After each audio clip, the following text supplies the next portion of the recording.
covering climate, weather, and the industrial enterprise from Penn State Meteorology. Here is Up in the Air.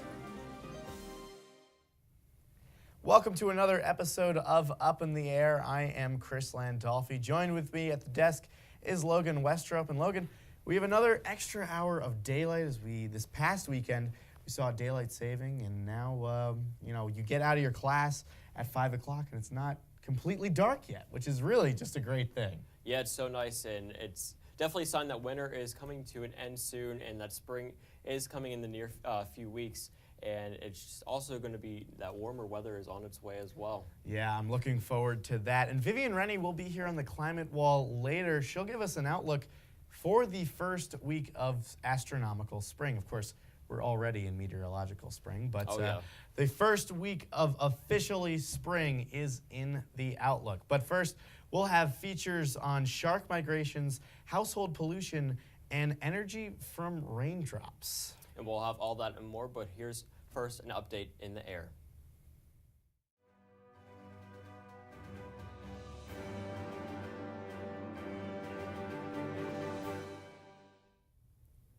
Anyone wanting to help the continuous need to reduce air pollution might want to do more than just switching to electric cars or solar panels for electricity, as scientists found that simple household products may be doing more damage than previously thought.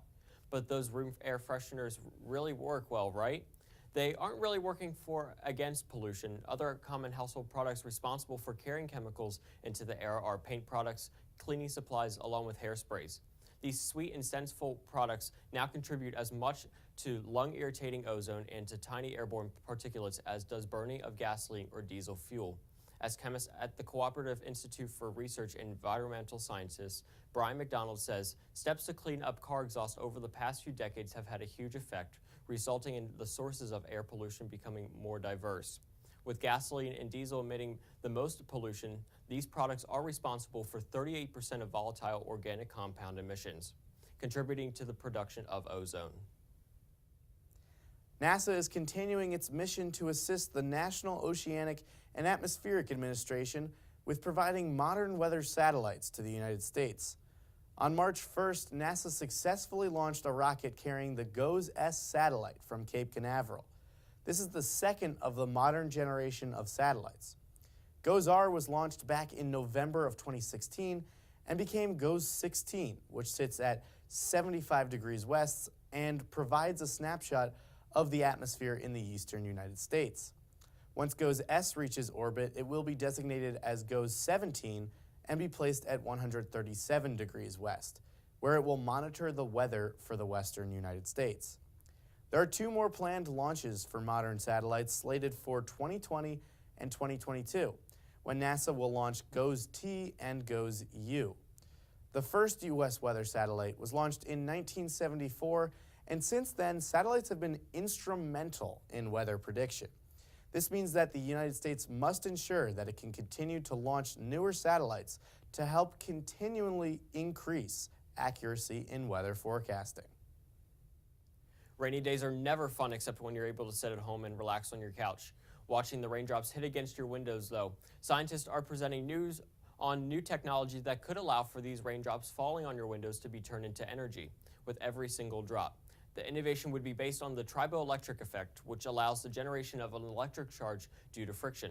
The idea presented states that once a raindrop falls onto the surface that is coated with two different materials, it would create enough friction to produce an electrical charge. Placing metal wires to where the droplet touched would allow for the harvest of electricity. In fact, one moving raindrop tested to indeed light up 15 LED light bulbs. Researchers at Colorado want to test this idea on a large scale in the future, perhaps on an umbrella where raindrops would be in great supply. Climate change is slowing down one of the largest fish migrations in the United States. Each year, thousands of black-tip sharks migrate from North Carolina to Florida during the coldest months of the year. When spring arrives, the sharks swim back to North Carolina to mate. With the waters of the Atlantic warming, less sharks are making this trek every year. This year, only about 1/3 of the expected number of sharks migrated. Researchers from Florida Atlantic University say that many of the sharks just do not feel the need to migrate thanks to those warming waters. Since 1960, the patch of ocean from Cape Hatteras, North Carolina to the Gulf of Maine has warmed by nearly 3.6 degrees Fahrenheit. In fact, many of these blacktip sharks are actually moving further north, not only to be more comfortable, but also to follow their food supply.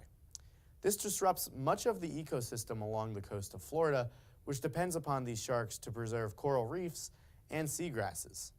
As the climate continues to change, many ecosystems will see a disruption due to a change in large-scale migrations, such as the one of the blacktip shark. As storms will become more frequent and stronger in the changing climate, how will this affect forests down the road? After the damage from Hurricane Maria this past summer, scientists have been studying the devastation of forests in Puerto Rico. A geographer from the University of California, Jeffrey Chambers, used remote sensing data and found that nearly 23 to 31 million trees were either killed or severely damaged from Hurricane Maria. This concern resonates with how carbon levels will fluctuate since these trees have been destroyed. As carbon is often stored in the trees from the air and water, much of the carbon that was previously stored has now been released due to the destruction. Researchers are finding ways to precisely assess the actual condition of the trees using GPS imagery. This would allow geographers to locate which trees were touched and unharmed, helping to see how species will adapt and how carbon levels will vary. Researchers at the University of Maryland have designed a technology that could greatly reduce the costs of climate control in buildings by providing improved insulation. They call it nanowood, and it is made entirely from tiny stripped down wood fibers. This material is not only cheap, but also biodegradable. It comes from cellulose, the tough carbohydrate in the cell walls of plants that allow tree trunks to grow strong and tall. This provides a strength to weight ratio that is about 8 times that of steel. Scientists also found that nanowood was a slightly better insulator than styrofoam, while still remaining much stronger. The materials required to make this nanowood are relatively cheap, costing as little as $7.44 per square meter. Scientists are optimistic that this strong, lightweight, and thermally insulating material could have many future uses, including manufacturing cars, insulating pipes, or even building skyscrapers.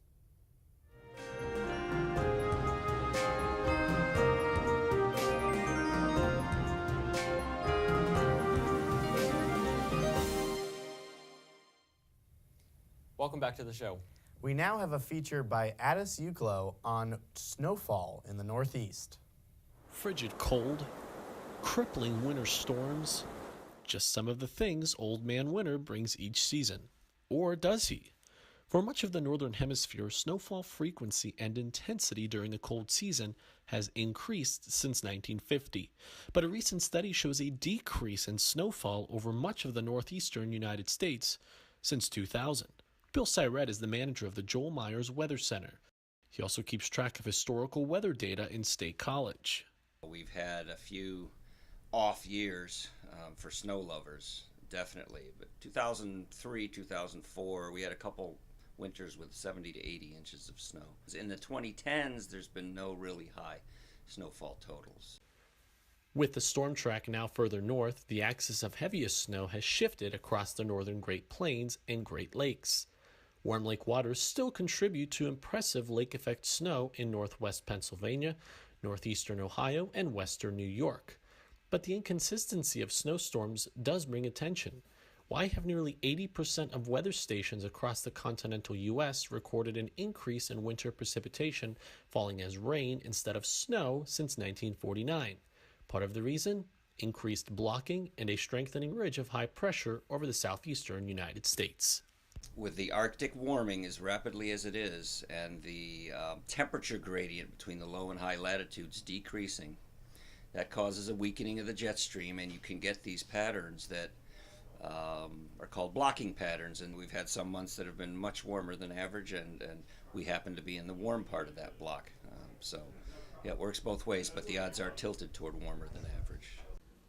As the Arctic continues to warm, the extreme temperature swings will continue as well. Just one of the many effects of our climate as it continues to change. For Up in the Air, I'm Adis Juklo.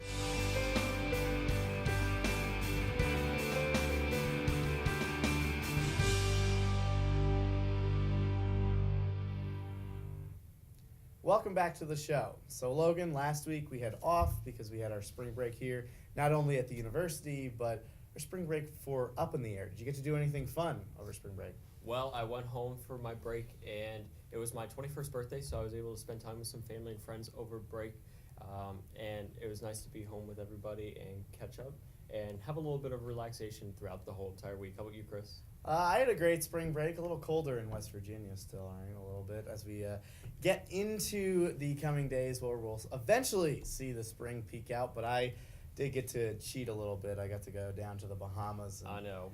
get my warmth on, as I've been telling them for about the past It's month okay, and a Chris. half. We So know. I apologize for that. But, where it's a little colder is in Colorado, so at least you don't have that. Vivian Rennie is here on the Climate Wall. Vivian, how was your spring break? It was fantastic. Definitely not as warm as yours. There was a lot of snow, not as much as we were hoping, but overall it was a great spring break. Looking at our climate conditions here, overall we're relatively around average. An average high of 46 and a mean low of about 28 degrees here in State College with our high at 80 and -1. Looking at our temperature outlook for the period from March 20th to the 26th, overall you're going to be seeing a lot of below normal temperatures. Those are really going to be centered in the Pacific Northwest and down into Nevada and California is where we're going to be seeing the coolest below normal temperatures. On the other side of the coin, we're going to be seeing those majority of those above normal temperatures in the deep south, especially in the most southern parts of Texas. That's where we're going to be seeing the most above normal temperatures for this period. Looking at a little closer to home, overall we're going to be just a little bit below average here in State College, just a few degrees. It's going to be a little bit cooler before spring starts to finally peak out after this is over. Looking at the precipitation outlook for that same period, lots of above normal precipitation except for right here where it's going to really start counting where there's a drought, but we'll get to that in a minute. Looking at the most above normal precipitation, we're going to be seeing the majority of that down in the southern parts of California where they've been battered by lots and lots of rain and snow recently, but overall it's going to be seeing even more precipitation in that area. The parts where we're going to be seeing below normal precipitation is right here into the panhandle of Texas and Oklahoma where they've been battling a severe drought for the past few months, and that's really not going to get any relief anytime soon. Looking a little bit closer to home, we're going to be in above normal precipitation. After the last week's few nor'easters rolled in, we're seeing even more precipitation up in the northeast and here in State College. Looking at that drought monitor, as I promised, lots of drought across the United States. It is most severe in the panhandles of Texas and into Oklahoma where we're seeing some exceptional drought there, and with the lack of precipitation, that's not going to be alleviating anytime soon. A new little bit of drought that we're seeing is here in the south, moving through Atlanta and South Carolina. We're starting to see some abnormally low precipitation amounts. It's going to be a little bit alleviated by some extra precipitation, but overall not enough to get them out of some drought conditions. Looking at home, no drought to be found, just a little bit just south of us, but overall here in the northeast, we're not seeing any drought for this projected time period. Looking at our snow depth across the country, lots of snow depth up north, a little bit here in the Rockies as we're going to be seeing. That snow is going to be really staying around, and even more snow up into California and the California Valley where we're going to be seeing those massive amounts of snow moving in. Looking up at the northeast, we're going to be seeing a little bit more of this precipitation into the Virginias where we're going to be seeing all of that precipitation from the last few nor'easters that have really created quite a large snowpack in that area. Looking out farther north, we're going to be seeing lots and lots of snowpack, and we're going to be seeing even more snowpack in here as the data from last week's storm moves into our area. Looking at the weekend forecast, it's going to be a little bit chilly here on Saturday, only 38 degrees before a beautiful day on Sunday. We're going to be seeing mostly sunny skies, getting all the way up to 48 degrees. Definitely a day that I've especially been looking forward to as it has been so cold here. I'm definitely going to get out there, kind of soak up the sun. What are your guys' plans? Yeah, Vivian, it looks like it will be a nice weekend for everyone to get out and enjoy a little bit of a tease of spring before we see some warmer temperatures arriving back towards April. Well, that's all we have for this week's show. I'm Logan Westrow. And I'm Chris Landolfi. Join us next week, Up in the Air.